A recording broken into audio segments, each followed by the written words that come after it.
Well, good morning, good morning, good morning. Hope you're having a good morning.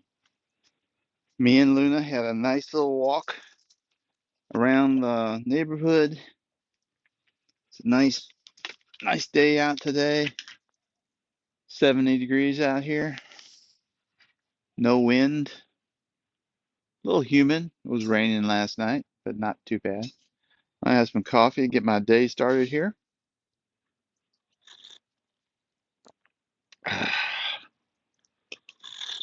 Hmm. So I'm just going to talk a little bit about information. So AI, which is what's been the topic that I've been talking about for quite some time, has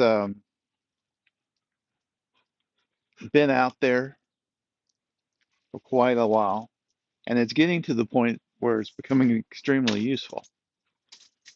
However, the getting that information out to others has not been as prevalent. And it's kind of funny to me. I mean, there are news organizations. I'm going to pick on one, but only because I actually partake in some of their information, and that overall has been really good. And that's Wall Street Journal. A Wall Street Journal has really good financial news, usually pretty good world news.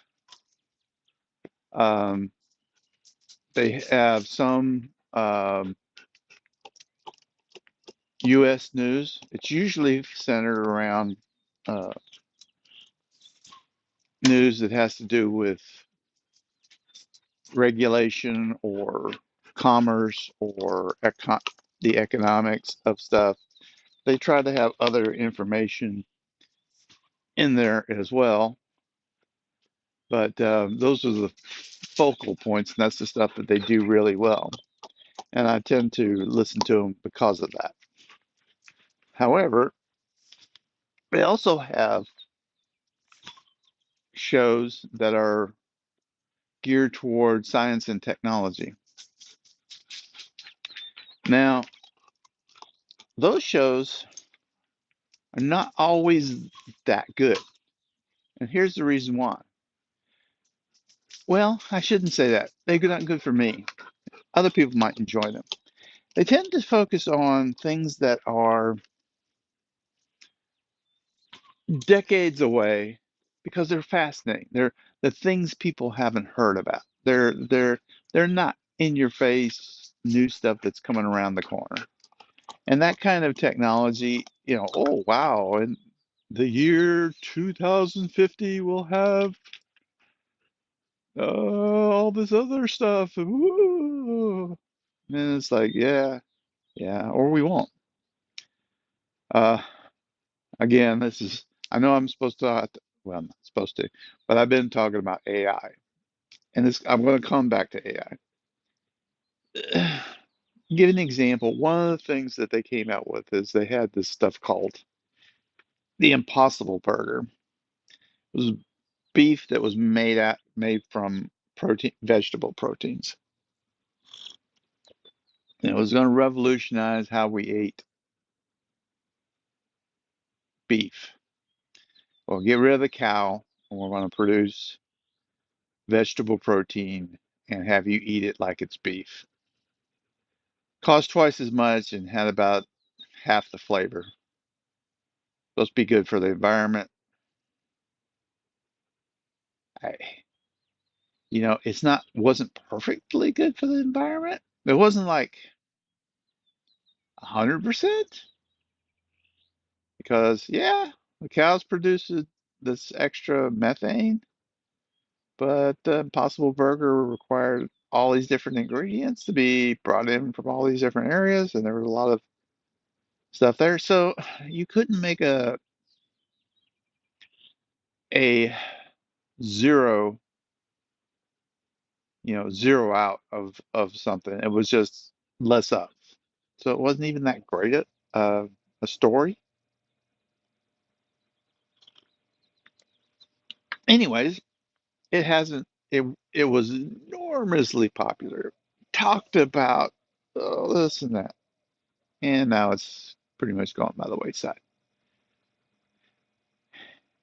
That kind of uh, discussions, and now there's talk of other types of meat, protein created by bacterium, and meat grown in a test tube. And that may be how we eat meat 20, 30 years from now. Might be. I don't. Nobody does. But that's the kind of stuff they want to talk about. Well, AI and the stuff we've discussed, I'm using it right now. It's changing my life right now. And guess what? That's not really talked about that much. It's not. They've made a couple of kids shows about it, about creating an avatar with your voice. Eh, But most of their discussions don't really center on it. And it's a sad thing is, and like I said, I'm kind of picking on them, but it's true of a lot of people. There's a lot of news organizations that don't bring you these AI type evolutions. And AI, because it's prevalent right now, but the computer and a lot of other things that were actually changed our lives quite a bit. It's amazing how slow these people pick up on it. I can only think it's because in their organizations, they don't have people that are very technically intrigued by that kind of stuff. They're more into social, political, and economic type information, which is sad because educating people about change like this is something that could really help them. My wife is like, she's not technical by any stretch of the imagination, but she enjoys using AI to understand different things. And it's sad. It's just sad. Anyway, on the plus side, on Twitter, I have found lots of AI experts who are giving me very fascinating news about what's going on there. So guess what? I'm getting most of my information on Twitter about AI technology. The other area that I'm getting a lot more information on is Discord and YouTube. So, Twitter, Discord, and YouTube, thank you for providing me up to date information and fascinating data about the changing environment of artificial intelligence. I appreciate it. Well, anyways, I hope you guys have a wonderful day. I hope you find some good places to find information. Uh, if I think about it, I will throw something at the bottom of the show notes about some AI channels that has some interesting information. I don't know how to do Twitter. I think you can put, I'll try and put a couple Twitter profiles that do AI information. But you guys have a wonderful day, and we'll talk to you later.